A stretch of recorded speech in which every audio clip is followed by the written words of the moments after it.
नमस्कार दोस्तों। नमस्कार दोस्तों, मैं हिम्मत सेठ एक बार फिर आपके सामने उपस्थित हूँ महावीर समुदाय संदेश यूट्यूब चैनल से। बात करेंगे दोस्तों कुछ नई पुरानी। एक तो दोस्तों ये है बात कि कल हमारे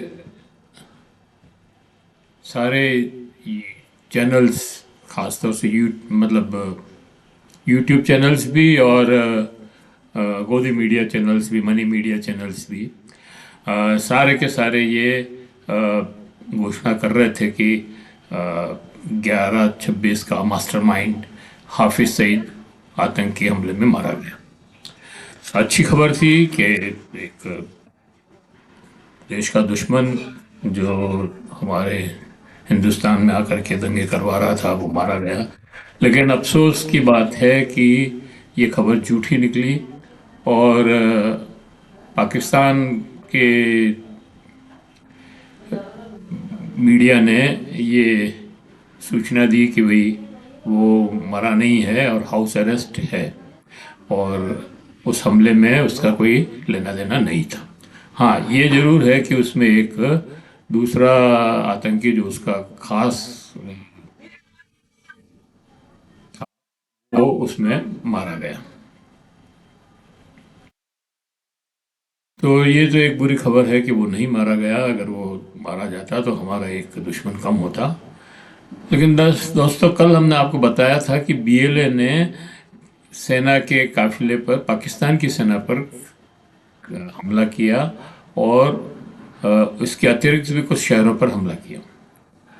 आज खबर आई है कि ग्वादर पोर्ट गार्ड पर भी बड़ा हमला किया है। सीपीईसी प्रोजेक्ट की बर्बादी के सबूत हैं। ये वायरल वीडियो में ये कहा है कि ये चीन और पाकिस्तान को सीधा संदेश है कि हमारा क्षेत्र से निकल जाओ, नहीं तो मारे जाओगे। दोस्तों, पाकिस्तान से हो रही आतंकी हमले, विशेष तौर पर बीएलए के हमलों में पाकिस्तान सरकार बहुत मुश्किल में है। वैसे ही पाकिस्तान की अर्थव्यवस्था बहुत बड़े संकट के दौर से गुजर रही है। भारत को पाकिस्तान की हालत पर तरस आ रहा है और भारत के नागरिक बहुत खुश हैं। स्वाभाविक भी है, दुश्मन को संकट में देखकर सभी खुश होते ही हैं। लेकिन हमें इस बात का भी ध्यान रखना पड़ेगा कि कब ये आतंकी भारत के लिए एक संकट खड़ा कर दें, क्योंकि बलूचिस्तान भारत की सीमा से भी बहुत ज़्यादा दूर नहीं है।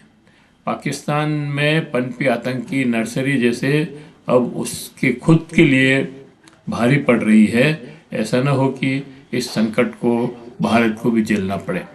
तो ये एक चेतावनी थी जो उन्होंने दी है और हम भी इसको महसूस कर रहे हैं कि हमें इस बात का ध्यान रखना चाहिए खुश होते समय कि ये आतंकवादी हमारे इधर जो है का मुंह न कर ले।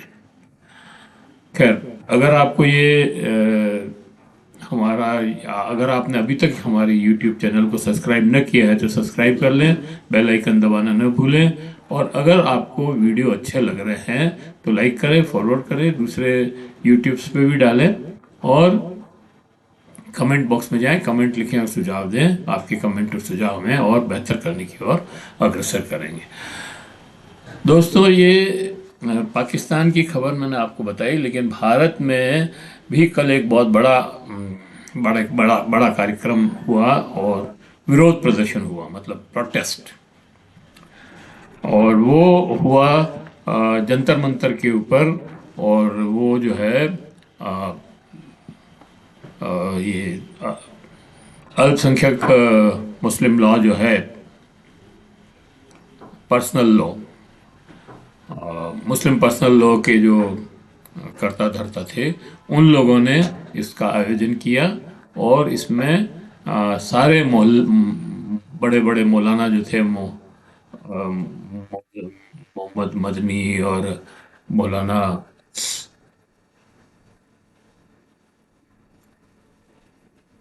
तो वो सारे लोग वहाँ इकट्ठे हुए और विपक्ष के भी सारे नेता, खासतौर से इंडिया गठबंधन के सभी पार्टियों के नुमाइंदे वहाँ पर मौजूद थे। शायद कांग्रेस के भी थे और जैसे समाजवादी पार्टी के, तो मेरे को लगता है वो भी थे वहाँ पर। और ये लोग जो है वहाँ वक्फ बोर्ड का जो संशोधन बिल ला रही है सरकार, उसका विरोध कर रहे थे। अभी तक क्या था कि जो बिल पहले लाए थे, वो इस डर से उन्होंने देखा कि ये पास नहीं हो सकता है यहाँ पे, तो उन्होंने जॉइंट पार्लियामेंट्री कमेटी को भेज दिया। जॉइंट पार्लियामेंट्री कमेटी में अ, फिर वहाँ पर भी बीजेपी का ही वर्चस्व है, क्योंकि वो सबसे ज़्यादा प्रतिनिधि उन्हीं के होंगे, क्योंकि सबसे ज़्यादा जीत के भी वही आए हैं। तो वहाँ पर कई बैठकें हुई इन 5-6 महीनों में, लेकिन कोई समझाइश आम सहमति नहीं बनी। और जो विपक्ष ने जो संशोधन दिए उनको बॉयकॉट कर दिया, उनको स्वीकार नहीं किया। और कुल 14 संशोधन जो है सरकार ने मतलब पार्लियामेंट्री कमेटी के अध्यक्ष जो हैं उन्होंने उनको अप्रूव किया और वो रिपोर्ट जो है आ, वापस भेज दी। उसके बाद अभी बजट सत्र चल रहा है। बजट सत्र का दूसरा जो सत्र है वो मतलब दूसरा भाग चल रहा है, इसका कहना चाहिए। और सरकार चाहती है कि वो इस बिल को इस बजट सत्र में ही पास करवाएं। और इसीलिए जैसे ही रिपोर्ट आई, इन्होंने उन संशोधनों के मंत्रिमंडल की बैठक में पास करा लिया है। और वक्फ बोर्ड मुस्लिम समाज के धार्मिक या दान से मिली संपत्तियों का लेखा जोखा और रख रखाव करने के लिए समाज द्वारा चयनित लोगों का एक बोर्ड होता है। अब सरकार चाहती है कि इस बोर्ड में हिंदू समाज के भी हिंदू मतलब दूसरे समाज के भी 2 प्रतिनिधि हों, जिसमें हिंदू, सिख, ईसाई कोई भी हो सकते हैं, और एक महिला प्रतिनिधि भी हो। तो महिला प्रतिनिधि तो ठीक है, वो अपने समाज का बना लेंगे, लेकिन हिंदू प्रतिनिधि पे शायद उनको ज़्यादा ऐतराज है। हिंदू मतलब दूसरे धर्म के प्रतिनिधि पर उनको ऐतराज है। दूसरा इसमें सबसे बड़ा मामला ये है कि इसका जो सर्वेक्षण होता है संपत्तियों का, उसका इंचार्ज पहले ट्रिब्यूनल तय करता था शायद, लेकिन अब जो है जो संशोधन किया गया है उसमें वो चाहते हैं कि कलेक्टर वो उसमें इन्वॉल्व हो, कलेक्टर उसमें रहे और वो उस सर्वेक्षण को जांचे। फिर कोई विवाद होता था तो वो ट्रिब्यूनल में जाता था, और ट्रिब्यूनल में जो फैसला होता था उसको दोनों पार्टियां मान लेती थी। लेकिन अब ये जो नया संशोधन बिल आया है उसमें ये चाहते हैं कि इन संशोधनों को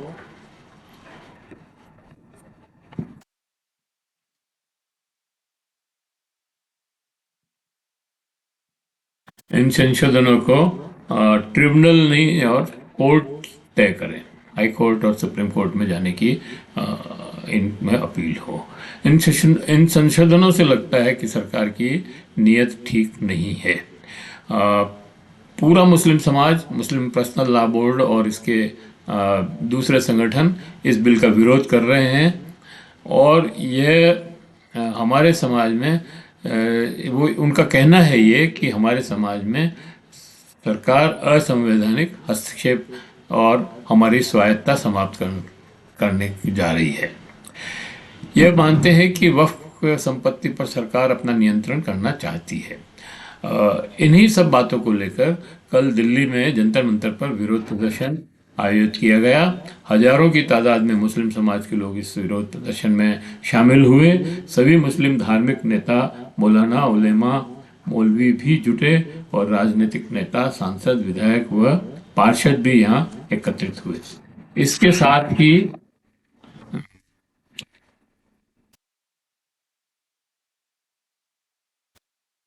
इन्होंने मतलब आयोजनकर्ताओं ने सारे विपक्षी नेताओं को भी विरोध में शामिल करने के लिए आमंत्रित किया था और लगभग सभी इंडिया गठबंधन के प्रमुख नेता इस विरोध प्रदर्शन में शामिल हुए। इस विरोध प्रदर्शन में मुस्लिम पर्सनल लॉ बोर्ड के अध्यक्ष मौलाना खालिद सैफुल्लाह रहमानी ने कहा कि बात सिर्फ वक्फ बोर्ड की को बचाने की ही नहीं है, बात संविधान बचाने की है और जुल्म और नाइंसाफ़ी के साथ लड़ाई की है। इस लड़ाई को लंबे समय तक लड़ेंगे। उन्होंने चेतावनी देते हुए कहा कि ज़बरदस्ती कानून पास कराया गया तो उसी अंदाज में हम जवाब देंगे। सांसद मोहिल्ला नकवी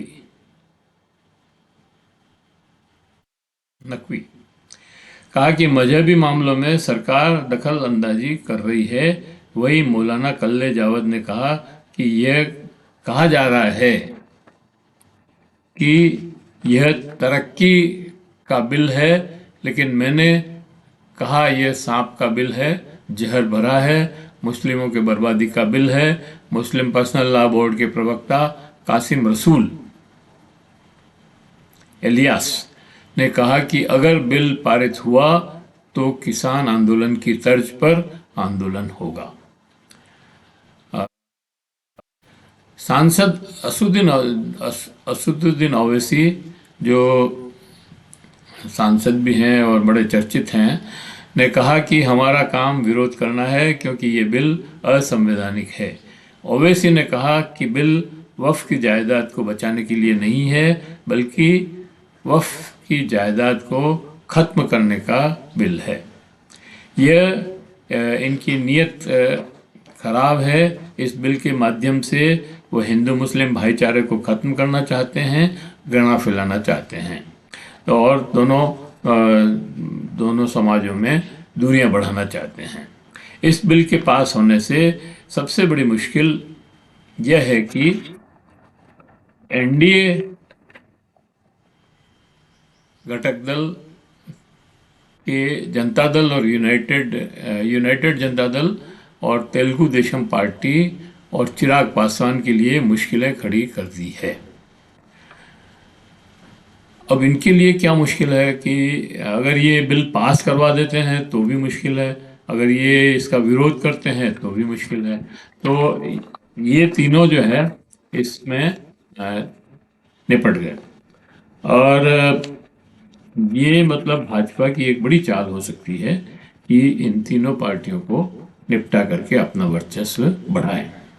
पटना में मतलब बिहार में तो अभी चुनाव होने वाले हैं और 8-10 महीने पहले ही बाद ही, और अगर 8-10 महीने बाद चुनाव होंगे और अगर ये नीतीश और पासवान और मांझी और अगर ये इसमें फंस गए तो इनकी तो लुटिया डूब जाएगी।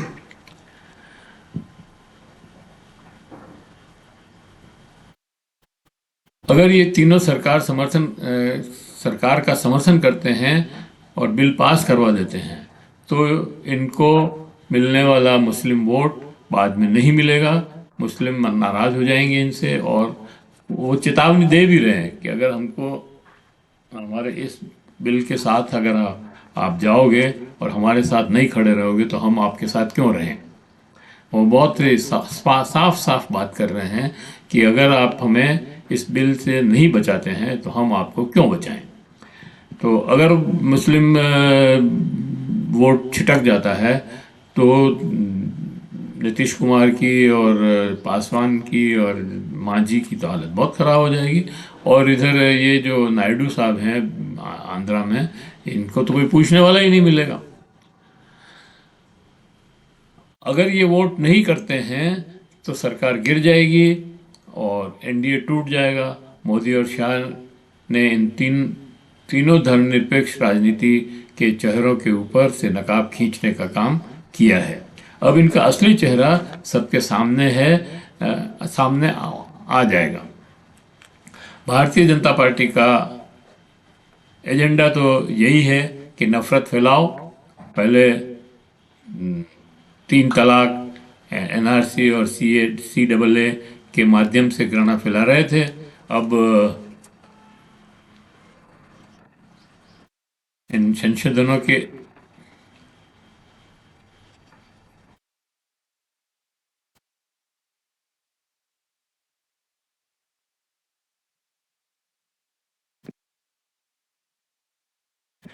अब वक्फ बोर्ड के इस बिल के माध्यम से वही काम कर रहे हैं और झूठी कहानियां बनाकर नफरत फैला रहे हैं। कह रहे हैं जिस पे हाथ लगा दिया वही वक्फ की ज़मीन हो गई, जिसको कह दिया ये हमारी ज़मीन है वही हो गई। पर ऐसा तो कहीं हो नहीं रहा है। बस यही कहानियां बनाने का अब इतना ये एजेंडा चलाया है इन्होंने कि हर आदमी ये कहता अरे यार वक्फ का तो ऐसा है कि वो तो किसी भी ज़मीन को जो है हाथ लगा दे, कह दे ये संपत्ति हमारी, तो उसकी हो जाती है। अरे भाई ऐसा नहीं है यार। और हाँ, ये यहाँ रुकने वाले नहीं हैं। लव जिहाद और गाय माता तो इनके स्थायी औजार है, बन ही गए चुके हैं। इसके साथ ही हिंदू अब हिंदी और उर्दू को लड़ाने का खेल प्रारंभ हो चुका है। यूनिफाइड सिविल कोड के नाम पर जहर फैलाएंगे। अब इनका अगला एजेंडा ये है। इनका कहना है कि एक हिंदू मंदिर में शादी कर सकता है तो मुस्लिम को क्या परेशानी है, मंदिर में जाकर शादी कर ले, मस्जिद में क्यों जाना है। बस ऐसे ही तर्क देते रहेंगे।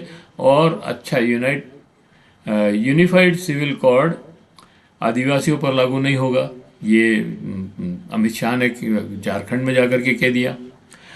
और हो सकता है कि बिल आए तब तक दलितों को भी उससे बाहर निकाल दिया जाए। तो बचे कौन? मुसलमान और ईसाई, सिख, जैन। इनकी कौन परवाह करता है, इनके पास वोट ही नहीं।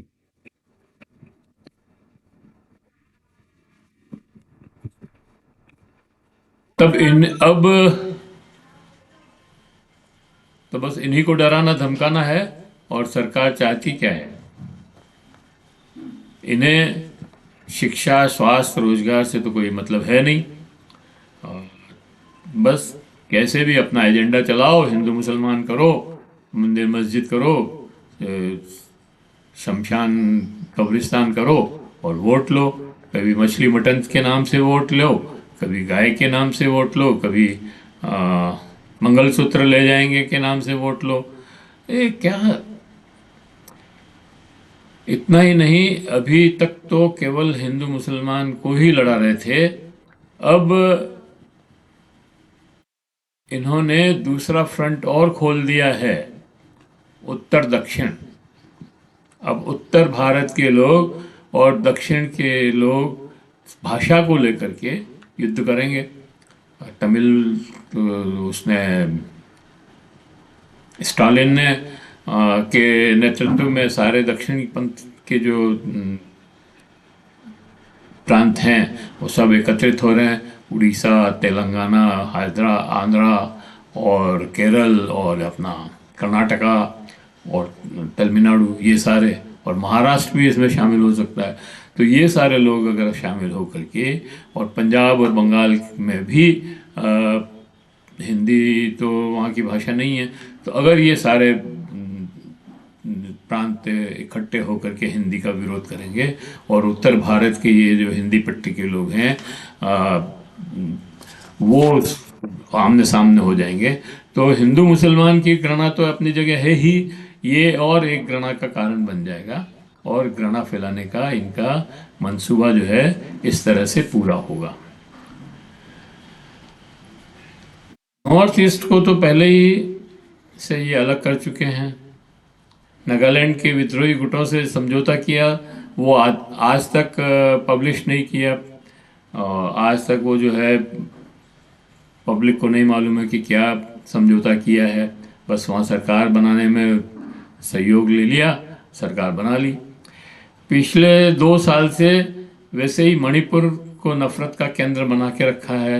इतनी हिंसा हो रही है वहाँ पर, और वहाँ पे भी यही है ना, कुकीज़ सिख ईसाई हैं और मैथीज हिंदू हैं, सनातनी हैं, बस उनमें रगड़ा लगाना है, इसलिए जो है वो चल रहा है। आपने अब जा कर के राष्ट्रपति शासन लगाया, इसको 2 साल पहले क्यों नहीं लगा दिया, जब आपको पता था कि यहाँ पे ये झगड़ा हो रहा है और आदिवासियों का मतलब इनका मैथई और कुकीज़ का इतना भयंकर झगड़ा हो रहा है और इतने चर्च तोड़ दिए गए वहाँ पर 200-250, और इतने लोगों को मार दिया, 200-300 लोग मर गए, और फिर इतने हजारों लोग जो है शरणार्थी कैंपों में पड़े थे, राहत कैंपों में। तो उस समय आपको क्यों नहीं आपने सोचा कि भाई ये राष्ट्रपति शासन लगा करके इसको निपटा देना चाहिए काम को। और आपने ये भी नहीं किया, प्रधानमंत्री भी नहीं गए वहाँ पर, गृह मंत्री कह के आया कि मैं वापस आऊँगा, फिर वो 2 साल तक नहीं गए। तो ये एक तरह का मतलब उन्होंने पूरा प्लान कर रखा था कि कैसे मणिपुर को या नॉर्थ ईस्ट को दबाया जाए या अपनी कॉलोनी बनाकर रखा जाए। आसाम में एनआरसी और सीएए का लगा ही रखा है रगड़ा आपने, और सिक्किम में भी है, कुछ ऐसा ही कर रहे हैं आप। तो ये सारे खेल जो हैं इस सरकार के बस का नहीं है सरकार चलाना, और इस देश को जो है ज़्यादा से ज़्यादा मतलब ये घृणा फैला करके बर्बादी की ओर ले जा रहे हैं, हमें ऐसा लग रहा है। तो इस वीडियो को यहीं समाप्त करते हैं और आशा करते हैं कि आपको ये वीडियो पसंद आया होगा। पसंद आया तो लाइक करें, फॉरवर्ड करें और मैसेज करें दूसरे लोगों को भी, और सोशल ग्रुप्स में डालें। और अगर आपने अभी तक भी हमारे यूट्यूब चैनल को सब्सक्राइब न किया है तो सब्सक्राइब कर लें, बेल आइकन दबाना न भूलें। और जय हिंद, जय भारत। फिर मिलते हैं किसी और वीडियो के साथ।